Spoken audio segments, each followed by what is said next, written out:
Assalamualaikum warahmatullahi wabarakatuh. Saya Amelia Saah dengan NIM 2103096084. Saya akan menjelaskan materi tentang notasi ilmiah dan plagiarisme. Yang pertama yaitu kutipan.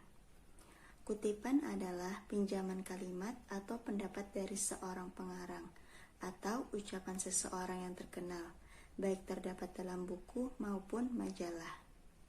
Pada umumnya, kutipan harus sama dengan asalnya, baik mengenai susunan kata-katanya, ejaannya, maupun mengenai tanda bacanya. Jenis kutipan terdiri atas kutipan langsung dan kutipan tidak langsung. 1. Kutipan langsung.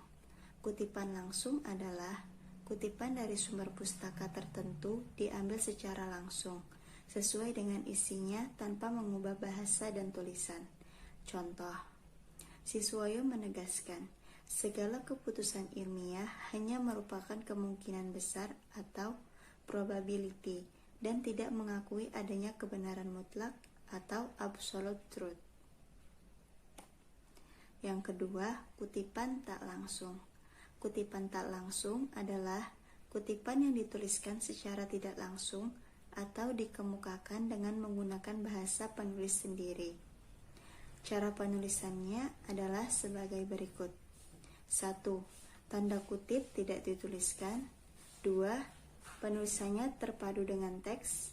3. Nama pengarang dari sumber kutipan dapat ditulis di awal atau di akhir kutipan. 4. Nomor halaman tidak harus disebutkan. Contoh 1. Nama pengarang disebut di awal kutipan. Sarina dalam kurung 1990 mengemukakan bahwa tidak semua pengajar BIPA di Indonesia memiliki pendidikan dan pengalaman dalam mengerjakan BIPA. Contoh 2. Nama pengarang disebutkan di akhir kutipan. Sejalan dengan uraian di atas, dapat dikemukakan bahwa tidak semua pengajar BIPA di Malang memiliki pendidikan dan pengalaman dalam mengajarkan BIPA. Dalam kurung, Sarina 1990. Selanjutnya yaitu notasi ilmiah. Notasi ilmiah adalah pencantuman sumber rujukan yang digunakan pada sebuah karya ilmiah. Pencantuman itu bermaksud untuk menghindari tuduhan plagiat, serta untuk menyampaikan dan memudahkan peneliti ataupun penerima untuk mengetahui sumber rujukan, terutama jika diperlukan penelitian ulang atau penelitian lanjutan di kemudian hari. Teknik-teknik dalam notasi ilmiah. Ada 3 teknik yang sering digunakan di berbagai perguruan tinggi, baik PTN maupun PTS, yaitu footnote, innote, dan endnote. 1. Footnote. Footnote adalah catatan pada kaki halaman untuk menyatakan sumber kutipan, pendapat buah pikiran, atau fakta-fakta. Footnote dapat juga berisi komentar mengenai suatu hal yang dikemukakan di dalam teks, seperti keterangan wawancara atau yang sejenisnya. Gelar akademik dan gelar kebangsawanan tidak disertakan, serta nama pengarang atau penulis tidak dibalik. Jadi, footnote atau catatan kaki adalah daftar keterangan khusus yang ditulis di bagian bawah setiap lembaran atau akhir bab karangan ilmiah. Fungsi footnote atau catatan kaki. Yang pertama, sebagai pengakuan akan sumber informasi. Yang kedua, memberikan dukungan argumentasi atau pembukuan. Yang ketiga, pembuktian kutipan naskah. Yang keempat, meningkatkan kualitas karangan. Yang kelima, menunjukkan kejujuran intelektual, bukan plagiat, dan mempertinggi estetika. Bentuk-bentuk footnote. Ada dua cara penulisan footnote. Cara pertama urutannya sebagai berikut. 1. Nama pengarang, koma. 2. Judul buku tanpa koma jika tidak ada nomor jilid buku. Atau judul buku, koma, jika ada nomor jilid buku. 3. Nomor jilid buku jika ada tanpa koma. 4. Nama kota tempat terbit buku, titik 2. 5. Nama penerbit, koma. 6. Tahun terbit buku, koma. 7. Halaman-halaman yang dikutip atau yang berkenaan dengan teks, titik. Sedangkan cara yang kedua, ketentuannya adalah sebagai berikut. 1. Nama pengarang, koma. 2. Judul buku, koma. 3. Nomor jilid buku jika ada, koma. 4. Nama penerbit, koma. 5. Nama kota tempat terbit buku, koma. 6. Tahun penerbit, koma. 7. Halaman-halaman yang dikutip atau yang berkenaan dengan teks, titik. Contoh footnote. 1. Gorshi Craft, komposisi, titik 2, sebuah pengantar kemahiran bahasa, penerbit Nusa Indah, Flores, NTT, 2001, H.34. Selanjutnya yang kedua yaitu innote. Pada teknik ini, sumber kutipan ditulis atau diletakkan sebelum bunyi kutipan, atau diletakkan dalam narasi atau kalimat, sehingga menjadi bagian dari narasi atau kalimat tersebut. Ketentuannya adalah sebagai berikut. A. Membuat pengantar kalimat sesuai dengan keperluan. B. Menulis nama akhir pengarang. C. Mencantumkan tahun terbit, titik 2, dan nomor halaman di dalam kurung. D. Menampilkan kutipan, baik dengan kutipan langsung maupun kutipan tidak langsung. Contoh innote. Perkembangan bahasa merupakan hal yang sangat urgent dalam tahap perkembangan jiwa anak. Menurut Yule 1996, titik 2, 178-180. Perkembangan bahasa dapat dibagi menjadi 4 tahap, yaitu 1. Tahap pralinguistik.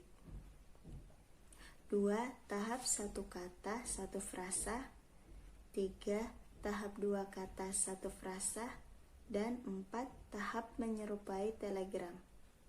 Pada contoh di atas, notasi ilmiahnya mencakup Yule, 1996.2/178. Yule adalah pengarang buku yang dikutip. 1996 adalah tahun terbit buku yang dikutip, dan 178 adalah halaman tempat teks yang dikutip. 3. Endnote. Pada teknik endnote, nama pengarang diletakkan setelah bunyi kutipan atau dicantumkan di bagian akhir narasi dengan ketentuan sebagai berikut. 1. Membuat pengantar kalimat sesuai dengan keperluan. 2. Menampilkan kutipan baik dengan kutipan langsung maupun tidak langsung. 3. Menulis nama akhir pengarang, tanda koma, tahun terbit, titik 2, dan nomor halaman di dalam kurung, dan akhirnya diberi titik. Contoh endnote. Pada aspek penguasaan pragmatik, anak dianggap sudah dapat berbahasa pada waktu ia mampu mengeluarkan kata-kata pertamanya, yaitu sekitar usia 1 tahun. Akan tetapi, sesungguhnya sejak masa-masa awal setelah kelahirannya, anak mampu berkomunikasi dengan ibunya. Demikian juga orang dewasa di lingkungannya pun memperlakukan anak seolah-olah sudah dapat berbicara. Dalam kurung Spencer dan Cass 1970.2/130. Pada contoh di atas, notasi ilmiahnya meliputi Spencer dan Cass 1970.2 130. Spencer dan Cass adalah nama akhir pengarang buku yang dikutip. 1970 adalah tahun terbit buku yang dikutip, dan 130 adalah halaman teks yang dikutip. Materi yang selanjutnya yaitu plagiarisme.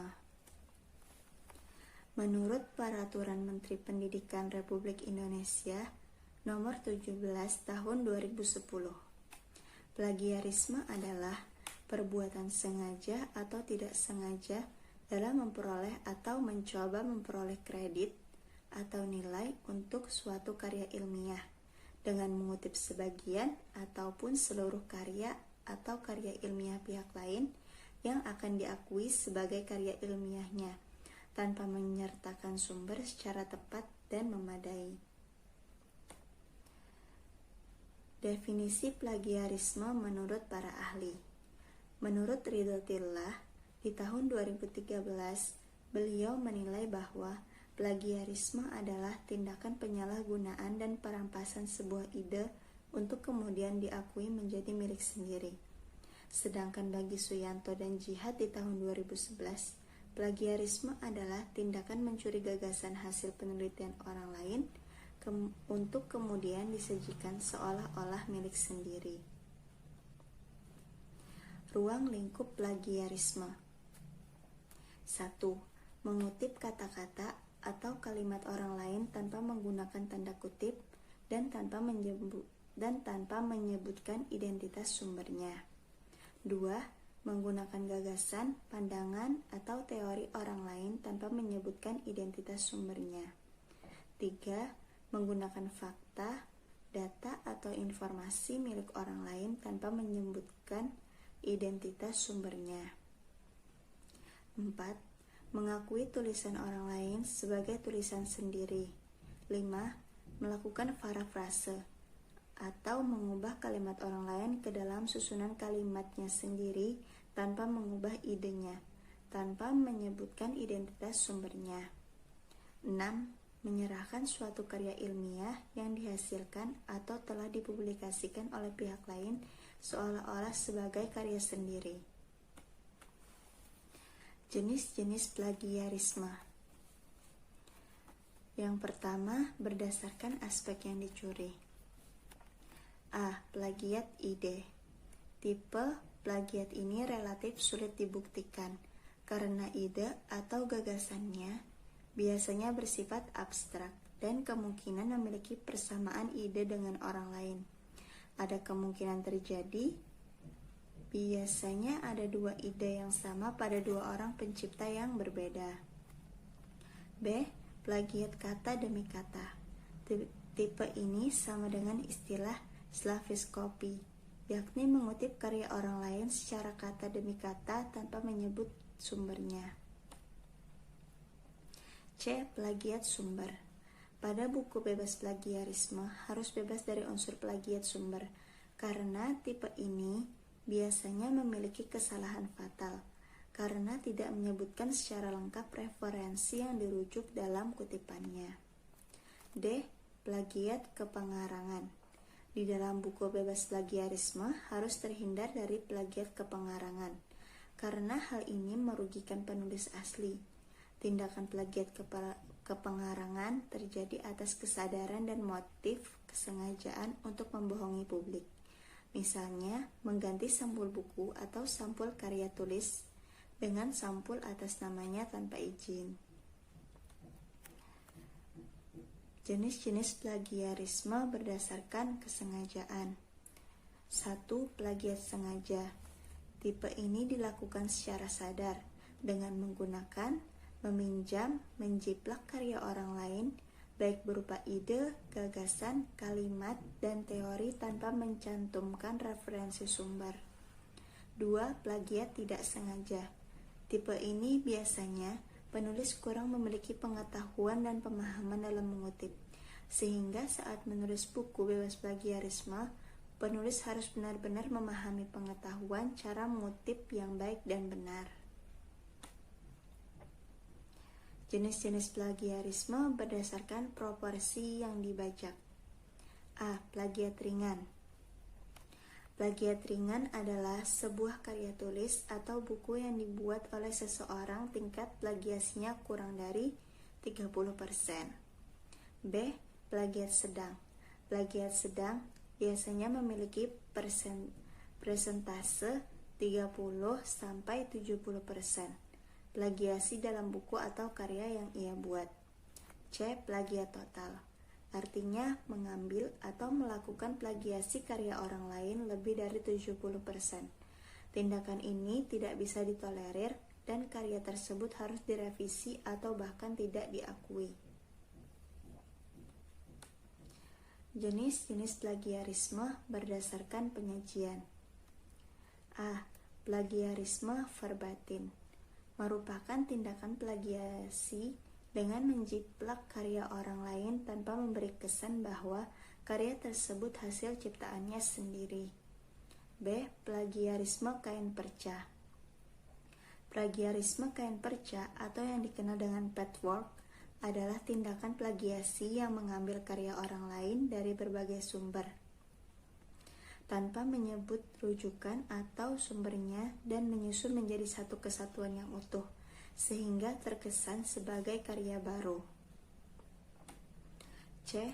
Plagiarisme parafrasa merupakan tindakan plagiasi dengan mengubah kalimat dari penulis asli dengan kalimatnya sendiri dan tidak mencantumkan referensi atau kutipan. D. Plagiarisme kata kunci atau frasa kunci. Tipe ini biasanya mengambil struktur gagasan orang lain yang dituangkan kembali agar terlihat berbeda. Jenis-jenis plagiarisme berdasarkan pola. A. Plagiarisme total merupakan tindakan seorang penulis yang dengan sengaja menjiplak atau mencuri hasil karya orang lain secara menyeluruh dan mengklaim sebagai karyanya sendiri. B. Plagiarisme parsial artinya seorang penulis yang menjiplak sebagian hasil karya orang lain untuk menjadi karyanya sendiri. C. Autoplagiasi. Penulis melakukan plagiasi terhadap karyanya sendiri, baik sebagian maupun seluruhnya. Misal, penulis sudah pernah menulis artikel atau suatu karya dan mengcopy paste karyanya menjadi suatu karya baru tanpa menyebut sumbernya. D. Plagiarisme antar bahasa. Penulis akan menerjemahkan suatu karya tulis atau buku berbahasa asing ke bahasa Indonesia. Selanjutnya, penulis menjadikan hasil terjemahannya seperti karya baru tanpa menyebutkan sumbernya. Beberapa tips cara menghindari plagiarisme. Yang pertama, sertakan sitasi atau sumber referensi. 2. Catat berbagai sumber daftar pusaka dari awal sampai akhir. Yang ketiga, lakukan parafrase atau gunakan bahasa sendiri. Yang keempat, menggunakan aplikasi cek anti plagiarisme. Sekian dari saya. Apabila ada kesalahan, mohon maaf. Wassalamualaikum warahmatullahi wabarakatuh.